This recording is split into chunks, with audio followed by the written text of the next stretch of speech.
Deep in the heart of a whispering woods lived a beautiful white cat named Snow.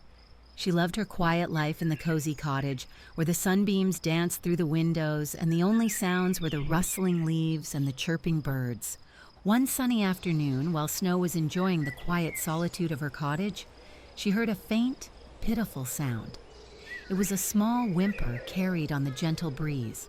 Curiosity piqued, Snow decided to investigate. Snow carefully followed the sound, deeper into the woods. She pushed aside ferns and hopped over fallen branches until she found the source of the whimpers. It was a small rabbit, caught in a thorny bramble, his fur matted and his eyes filled with fear. Snow, her heart filled with compassion, carefully untangled the rabbit from the bramble. She was gentle and reassuring, her soft voice calming the frightened creature. Once free, she noticed a small wound on his leg. Snow carefully scooped up the injured rabbit, holding him close to her warm fur.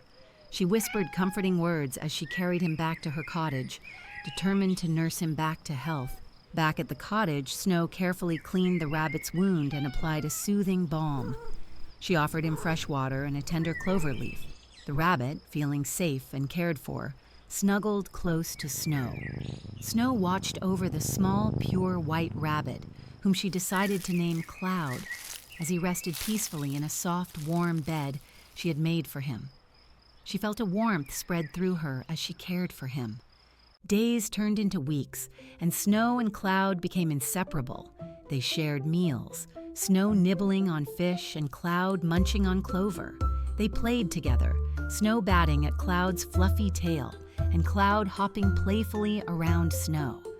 Snow's quiet cottage was now filled with the sounds of playful scampering and gentle purrs. She found herself looking forward to Cloud's company, her solitary life now filled with warmth and joy. Cloud's wound had healed completely, and he was now a picture of health, his white fur gleaming in the sunlight. He hopped and leaped with boundless energy, exploring every corner of the cottage and the surrounding woods. Snow, realizing Cloud's time in the cottage was coming to an end, began to teach him the ways of the woods. She showed him which berries were safe to eat and which to avoid. She even took him back to the bramble bush that had trapped him, demonstrating how to navigate around its thorny clutches. They explored hidden trails, discovered babbling brooks, and watched the squirrels scamper through the trees. Snow shared her knowledge of the forest, preparing Cloud for his return to the wild.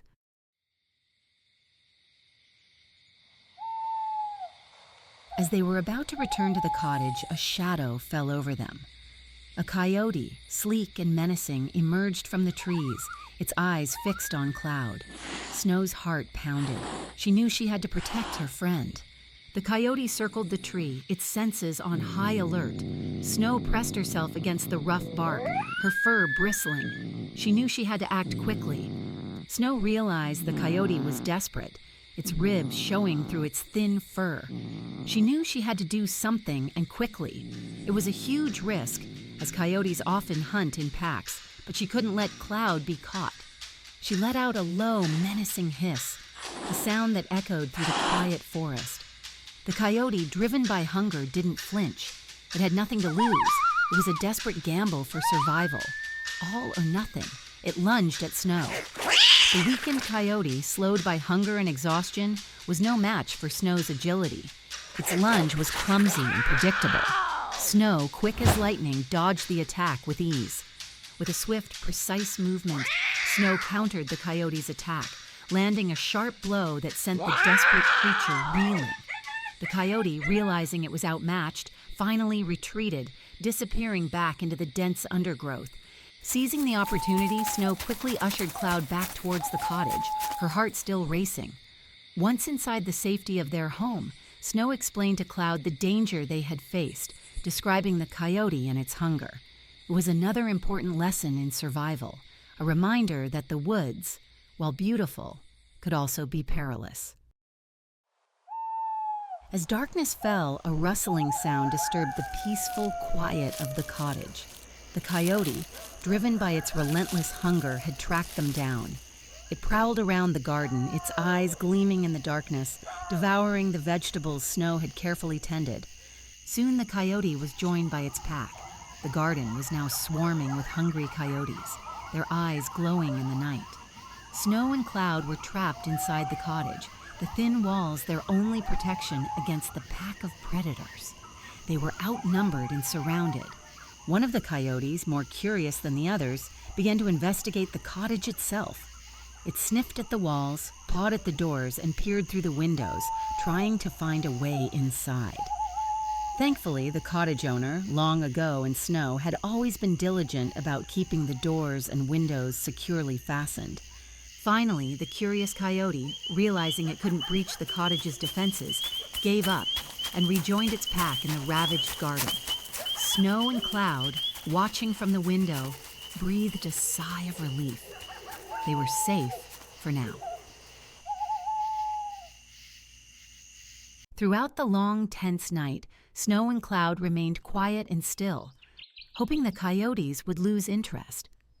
As the first rays of dawn began to paint the sky, the coyote pack, their hunger temporarily sated, finally retreated back into the woods, disappearing into the shadows to hunt elsewhere. With the return of daylight, Snow knew it was time. Cloud was fully recovered, strong, and had learned valuable lessons about the dangers of the woods. It was time for him to return to his natural habitat. As Snow and Cloud stood at the edge of the woods, a pure white rabbit, larger than Cloud, emerged from the trees. She'd been watching, hidden nearby even during the night's ordeal. It was Cloud's mother. Snow understood it was time. Snow felt a pang of sadness, but also relief. Cloud's mother was a survivor, strong and resourceful. She would teach Cloud everything he needed to know to thrive in the wild. He would be safe. Cloud bounded toward his mother, nuzzling her affectionately. Snow watched, a bittersweet smile on her face. She knew she would miss Cloud dearly, but she was happy he was returning to his family. His mother, a true survivor, had proven her resourcefulness by staying hidden, even under the noses of the coyote pack. Cloud would learn well from her.